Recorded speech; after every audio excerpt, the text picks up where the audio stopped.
Israel और Palestine के युद्ध को 7 नवंबर को पूरा 1 महीना हो जाएगा। इस 1 महीने में दोनों तरफ से कई ज्यादा कैजुअलिटीज हुई हैं, लेकिन ज्यादा नुकसान पैलेस्टीन को पहुंचा है क्योंकि इसराइल ने इस बार ठान लिया है कि वो इसराइल में जो ऑर्गेनाइजेशन है हमास,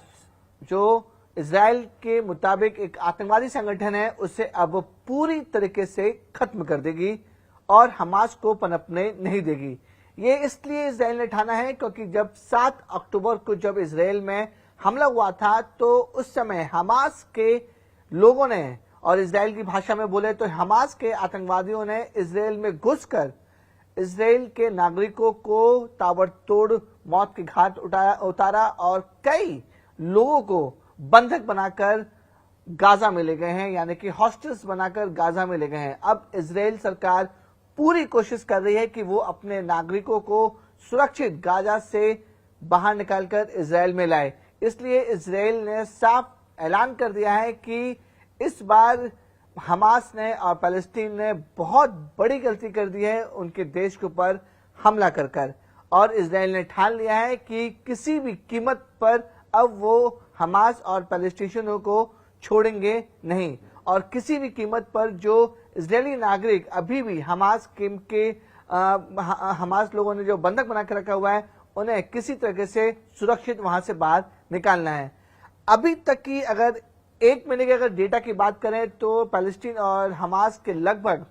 10,000 से ज्यादा लोगों की मौत हो चुकी है और इसराइल में भी कैजुअलिटीज काफी ज्यादा हैं। सैकड़ों की तादाद में इसराइल में भी लोग मारे जा चुके हैं। लेकिन अब ऐसा लग रहा है कि ये जो युद्ध है वो काफी लंबे समय तक चलेगा, क्योंकि अब इसमें जो इस्लामिक कंट्रीज हैं वो एक साथ धीरे धीरे इकट्ठी हो रही हैं जो इसराइल के खिलाफ जा रही हैं। वहीं दूसरी तरफ इसराइल के लिए अब वेस्टर्न कंट्रीज भी अब इसराइल को सपोर्ट कर रही हैं। हालांकि जब सीज फायर की बात आई तो साफ तौर पर इसराइल ने कह दिया कि वो सीज फायर नहीं करेगा। सीज फायर का मतलब होता है कि युद्ध को विराम दिया जाए, कुछ समय के लिए रोका जाए ताकि जो सिविलियन है वो सुरक्षित जगह पहुंच सकें और सिविलियन को ज्यादा नुकसान नहीं हो। लेकिन इसराइल ने साफ तौर पर बोल दिया कि वो सीज फायर के लिए बिल्कुल भी तैयार नहीं है जब तक इसराइल के सारे नागरिक हमास से और गाजा से सुरक्षित इसराइल में न आ जाएं। अब जो युद्ध लगातार बढ़ता जा रहा है उसमें इस्लामिक कंट्रीज भी बहुत सारे लोग आ गए हैं। अब एंट्री हो गई है यूनाइटेड स्टेट ऑफ अमेरिका के, यानी कि super power of the world, दुनिया के सुपर पावर यूएस की एंट्री हो गई है। अब आप लोग समझ रहे हो कि यूएस की एंट्री इसराइल और जो पैलेस्टीन के वॉर में उसमें यूएस का क्या रोल है। यूएस का बहुत बड़ा रोल है क्योंकि जो मिडिल ईस्ट कंट्रीज है वहां पर यूएस ने अपने आर्मी और अपने ट्रूप्स अभी भी वहां पर रखे हुए हैं जो समय समय पर ऑपरेशन करते रहते हैं, आतंकवाद के खिलाफ या दूसरे बड़े ऑपरेशन करते रहते हैं। लेकिन जब से ये युद्ध शुरू हुआ है पैलेस्टीन और इसराइल के बीच, अब ये आरोप लग रहे हैं कि ईरान जो है वो इस युद्ध के बहाने यूएस की जो ट्रूप्स मिडिल ईस्ट में मौजूद है उनके ऊपर हमला कर रहा है, उनके ऊपर मिसाइलें छोड़ रहा है, उनके ऊपर रॉकेट छोड़ रहा है। उसको लेकर अब यूएस जो है काफी ज्यादा तिलमिला गया है। यूएस का साफ तौर पर कहना है कि अगर उनके ट्रूप्स के ऊपर या फिर उनके डिफेंस के लोगों के ऊपर हमला होता है और ईरान हमला करता है तो वो चुप नहीं बैठेगा और इसका बदला वो हर हाल मिलेगा। यूएस ने साफ तौर पर कह दिया कि अगर यूएस ट्रूप पर मिडिल ईस्ट पर हमला हुआ या मिडिल ईस्ट में जो लोग यूएस ट्रूप तैनात हैं उनके ऊपर हमला हुआ तो ईंट का जवाब पत्थर से दिया जाएगा। तो सबसे पहले समझते हैं कि आखिरकार मिडिल ईस्ट क्या है और यूएस ट्रूप जो यूएस आर्मी है मिडिल ईस्ट में क्या कर रही है। ये देखिए, ये एरिया है वो पूरा मिडिल ईस्ट कहलाता है। यहां पर देखिए जितने भी मिडिल ईस्ट में सारी इस्लामिक कंट्रीज है, Afghanistan, Pakistan, Oman, Saudi Arabia, Iraq, Iran, Syria, Jordan, और ये जो छोटा सा हिस्सा देख रहे हैं आप ये इसराइल है। यहां पे लेबनान है, यहां पे तुर्की है। अफगानिस्तान में यूएस आर्मी के ट्रूप्स वहां पे मौजूद हैं क्योंकि वहां पे तालिबान और जब जो आतंकवाद बहुत ज्यादा चरम पे था तो यूएस ट्रूप्स यहां पे बहुत सालों से यहां पर ऑपरेशन करते रहे हैं। सीरिया की बात करें तो आईएसआईएस आतंकवादी कई समय से यहां पर अपना बेस बना के रखे हुए थे, उनको खत्म करने के लिए यूएस ट्रूप्स यहां पर भी मौजूद हैं। यमन में भी है, ओमान में भी है और कुछ हिस्से मिडिल ईस्ट के कई हिस्सों में यूएस ट्रूप अभी मौजूद है ताकि आतंकवाद को वो पनपने ना दें। अब जहां जहां यूएस ट्रूप मौजूद है, जैसे मैंने आपको बताया कि अफगानिस्तान में, सीरिया में और यमन, ओमान में, जहां जहां यूएस ट्रूप मौजूद है वहां पर इराक जो है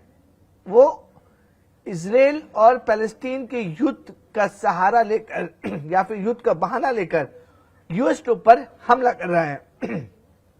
लेकिन इराक का साफ तौर पर कहना है कि उसने अभी तक किसी भी यूएस ट्रूप पे हमला नहीं किया है और यूएस ट्रूप पे हमले की सही जानकारी उसके पास नहीं है। लेकिन जो यूएस इंटेलिजेंस ने जो डेटा निकाला है, जो डिटेल्स निकाली है, उससे साफ तौर पर लग रहा है कि यूएस ट्रूप जो मिडिल ईस्ट में मौजूद है वहां पर इराक जो है मिसाइलें दाग रहा है, रॉकेट दाग रहा है, ताकि जो यूएस ट्रूप वहां पे मौजूद है वो वहां से बाहर निकले चुके हैं। बहुत सारी जो है वो न्यूज रिपोर्ट में भी साफ तौर पे हम देख सकते हैं, ये रॉयटर्स की न्यूज रिपोर्ट है जिसमें साफ तौर पे लिखा हुआ है कि 900 US troops heading to Middle East to bolster defence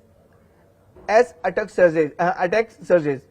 इस रिपोर्ट में साफ तौर पे लिखा हुआ है कि मिडिल ईस्ट में अभी भी 900 से ज्यादा यूएस ट्रूप्स हैं, उनके ऊपर हमला किया गया है और ये हमला कोई और नहीं बल्कि इराक करा रहा है। 7 अक्टूबर से ये जो हमले हुए हैं उस पर रिपोर्ट्स में लिखा हुआ है कि एज टेंशन शोर over the Israel Hamas war, US and coalition troops have been attacked at 12 times in Iraq and 4 times in Syria in last week. Pentagon spokesperson Brigadier General Patrick Ryder। ये देखिए इसमें लिखा है कि pentagon के spoke person है brigadier general Patrick, उन्होंने दावा किया है कि जब से 7 अक्टूबर से जब इजराइल और हमास के बीच में युद्ध शुरू हुआ है, यूएस और उसके साथी ट्रूप्स पर 12 बार इराक में हमला हो चुका है और 4 बार सीरिया में हमला हुआ है। तो इसका ये बहाना है, इस पर यूएस का दावा किया जा रहा है कि ये जो अटैक करवा रहे हैं वो कोई और नहीं बल्कि इराक करवा रहा है, ताकि वो चाहते हैं कि मिडिल ईस्ट से, ये पूरा जो मिडिल ईस्ट है वहां से यूएस ट्रूप कोई भी मौजूद ना हो, यूएस की मौजूदगी यहां पे ना हो।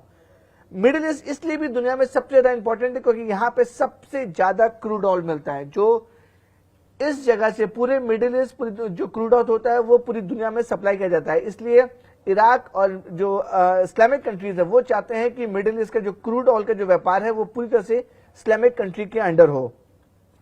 इसलिए इराक और जो मिडिल ईस्ट कंट्रीज उनको डर है कि अगर यूएस इस पूरे हिस्से पर कब्जा कर लेता है तो क्रूड ऑयल का जो बड़ा व्यापार है,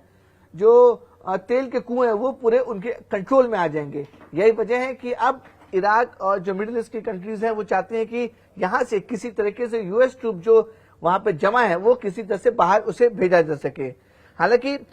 अमेरिका की तरफ से, यूएस की तरफ से ये साफ हो गया है कि जो हमले उनके आर्मी के ऊपर, उनके ट्रूप्स के ऊपर हो रहे हैं वो ईरान कर रहा है और सिर्फ इजराइल और हमास का जो वॉर चल रहा है उसकी वजह से उसके आड़ में लेकर वो मिडिल ईस्ट में जो यूएस के लोग हैं, यूएस की आर्मी है, वहां पर वो हमला कर रहा है। हालांकि वहां पर जो मिडिल ईस्ट में यूएस ने बड़ी तादाद में अपने फाइटर जेट्स हैं, एयरक्राफ्ट कैरियर हैं, वो सभी वहां पर तैनात किए हुए हैं और अब मामला इतना ज्यादा बढ़ गया है कि यूएस ने अब साफ तौर पे बोल दिया है कि अगर अब यूएस ट्रूप पे हमला हुआ या फिर इजराइल के ऊपर कोई बड़ा हमला हुआ तो यूएस उन देशों के ऊपर हमला करने से बिल्कुल नहीं हिचकेगा जो यूएस और इजराइल के ऊपर हमला करने की तैयारी कर रहे हैं। तो यानी कि पूरे वॉर में जो है वो यूएस की एंट्री हो चुकी है, यूनाइटेड स्टेट ऑफ अमेरिका की एंट्री हो चुकी है और ये बड़ी बात है क्योंकि पिछले 1 महीने से जो युद्ध हो रहा था वो पैलेस्टीन और इजराइल के बीच हो रहा था और जो पैलेस्टीन की जो आतंकवादी संगठन, जो आतंकवादी ग्रुप है हमास, उसको मिटाने के लिए इजराइल अपनी पूरी ताकत झोंक रहा है। लेकिन धीरे धीरे जैसे ही इस्लामिक कंट्री एक साथ इकट्ठे हो रहे हैं और वो पैलेस्टीन और हमास को सपोर्ट कर रहे हैं, उसके बाद अब वेस्टर्न कंट्रीज भी एक साथ इकट्ठे हो रहे हैं और उसमें सबसे बड़ा रोल जो है वो यूएस का है और यूएस ने साफ तौर पे कह दिया है कि अगर इस युद्ध में उनके ऊपर, यानी कि उनके जो ट्रूप्स हैं, जो आर्मी वहां पे मौजूद है मिडिल ईस्ट में, उनके ऊपर हमला हुआ या फिर इजराइल के ऊपर कोई मिसाइल से हमला हुआ तो यूएस चुपचाप नहीं बैठेगा और जिन लोगों ने इनके ऊपर हमला किया तो यूएस उनका जवाब, ईंट का जवाब पत्थर से देने के लिए पूरी तरह से तैयार दिख रहा है।